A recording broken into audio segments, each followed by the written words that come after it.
A lot of Heat news to get to on today's show, and we'll start with Nassir Little because he actually talked to reporters about his decision to sign with the Miami Heat and his ability to bet on himself to potentially make this Miami Heat roster in training camp and during the preseason. This is the Heat Report by Chat Sports. I am Nic Rohloff, and let's jump right into what he said here because he said with Miami, I just feel like they valued the type of player that I am the most. Yeah.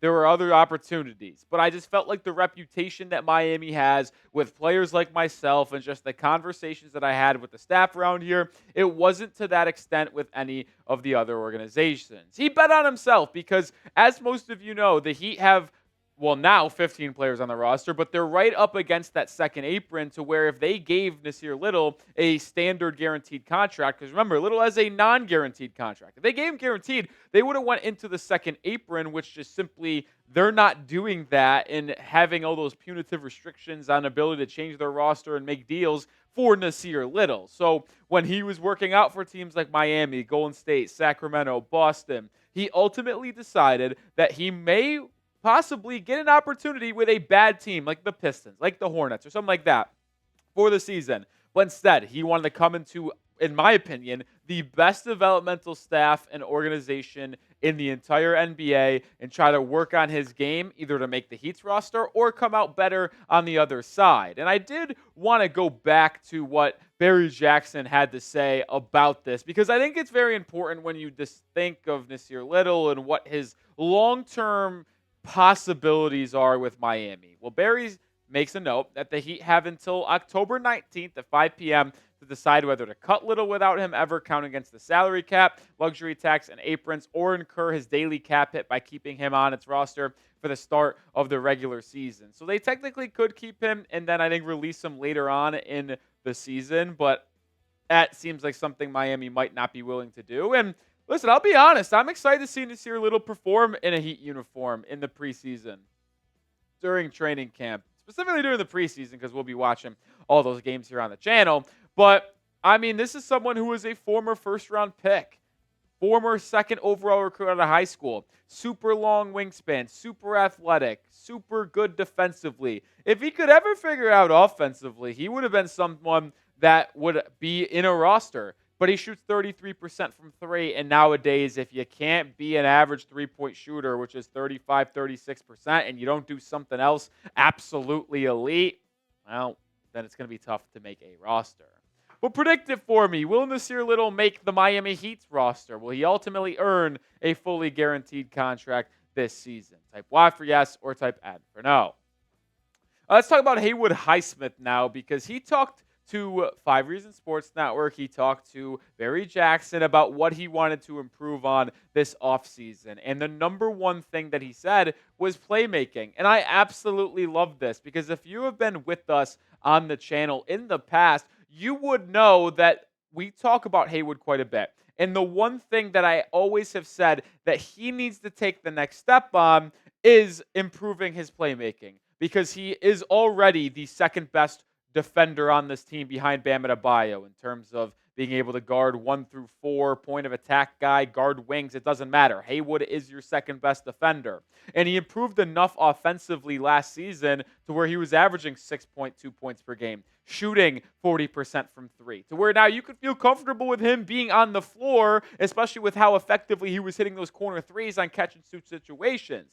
The issue that I had with Haywood and the part that annoyed me at times last season was the fact that if he had the ball with, say, 7 seconds left on the shot clock, it looked like someone that, like me, out there trying to make a decision amongst NBA players. He either didn't have enough of a handle, he didn't have enough of confidence in himself to drive to the rim or make a decision and swing it to someone else or drive and kick. Like, he needed to improve his playmaking. And the intriguing part about this is that last year, he said the number one thing he wanted to improve on was that push shot floater. I think we could all agree that when we watched Haywood last year, if he was not making a three-point shot off the catch, he was sometimes leveraging that into a hard closeout from a defender and then 2 dribbles to the elbow, pop a little 8-10-foot floater before you reach the big man. And he was actually pretty effective at that shot. So the fact that he worked on that extensively last season was able to perform really well doing that move in this past regular season, and then now says he wanted to work on his playmaking. I am going to hope to see that work and dedication pay off to where he's a better playmaker this year, and he's even making himself more worth that $2-year, $10 million contract he received from Miami this offseason. We are under a week away till preseason games. Yes, you heard that correctly. First one is this upcoming Tuesday against the Charlotte Hornets. We'll be live for that game, so make sure you are subscribed to the channel and join us because it's going to be a lot of fun being live again for Miami Heat basketball.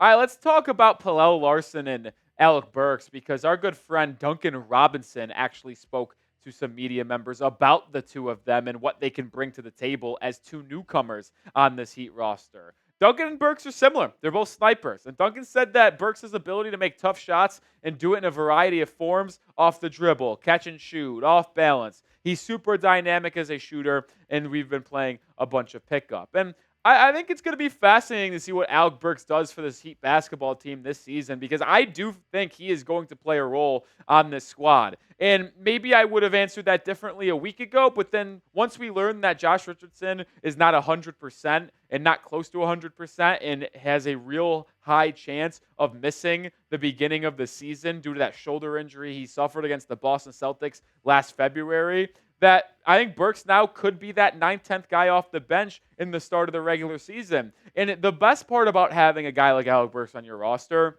is that you don't need to play him every day to know that he is going to be effective for you. He is as good as a veteran, as a professional, as you can ask for. He is consistent in his work. You see the numbers on screen. He consistently averages more than 10 points a game. Consistently shoots 40% from three. You know what you are going to get from Alec Burks. And the fact that he had a down season last year after being traded from Detroit to New York and still shot 37.5% from three just tells me everything I need to know. If he is considered having a bad season but still shooting nearly 38% from three, I am willing to live with that, considering we had to watch DeLon Wright and we had to watch Patty Mills try to shoot the three-point shot late last season as both of them really struggled in that department. I'm not going to try to act like Alec Burks is going to be some game-changing X-Factor type player. It's not going to happen. But to have a reliable veteran and a shooter on your bench like Alec Burks, in case Duncan Robinson misses time with injury,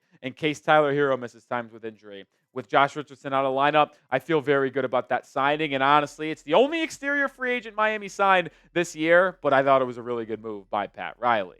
One more player to talk about here in Pelle Larsson, but make sure you are representing the Miami Heat when the season rolls around in a couple of weeks with this Heat t-shirt. $21 right now when you go to chatsports.com/Heat shirt. That link's in the description and comments of today's video. Grab your shirt today. All right, let's shift over to the second-round pick out of Arizona. Miami drafted him 44th overall. Duncan Robinson's loved what he's seen so far from Pelle. He said he loves his temperament. He has this stoic approach to him. Very simple, quiet, but at the same time has this aura of toughness. Great word, by the way, which I appreciate, in a competitive spirit. And you know what? I've actually grown pretty high on Pelle Larsson. I really have, because we witnessed him perform in Summer League at a pretty high level. And that aura and stoic mentality that Duncan Robinson picked up on, I also have seen that from him. Because remember when he hit that game-winning shot in the Summer League Championship against the Memphis Grizzlies? Yeah, I know it's Summer League, but to have the cojones to drive in that moment, pull up, tough floater at the free throw line, that's good stuff. And he's going to provide some nice things for Miami in spot minutes this season. Do I think he's going to play more than 10 minutes a game? No, he's probably at the end of the bench for this team.